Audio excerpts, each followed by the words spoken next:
the next part of the section, we're solving logarithmic equations. Now, if you graph log of x, you'll see that the domain of a logarithm is from 0 to infinity. And what that means is that answers that make the inside of a logarithm negative or 0 must be removed. So we always need to check our final answer on these problems. Okay, so number 22 we have ln of 5x plus 1 is equal to ln of 4x plus 6. Now you'll notice here that all of our numbers and variables are on the inside of the logarithms, and the logarithms are the same base. So let me write that. Everything is on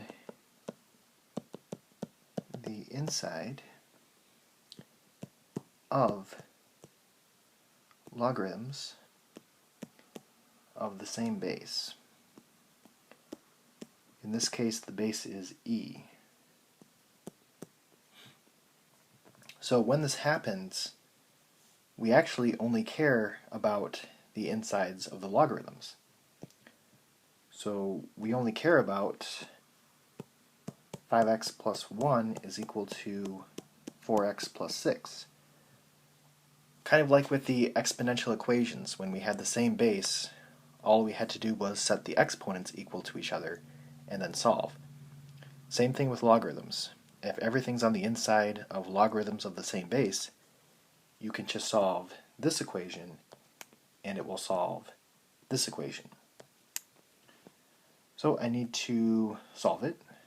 If I subtract 4x from both sides, I get x plus 1 is equal to 6. And then if I subtract 1, x is equal to 5. Now I do want to check to make sure that it doesn't make the inside of a logarithm negative or 0.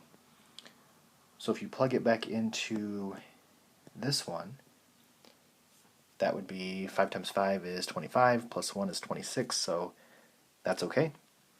And then if I plug it into this one, 5 times 4 is 20, plus 6 is 26. That's okay. So if it makes it negative or 0, that's when you need to remove it. But this one didn't, so this will be our final answer.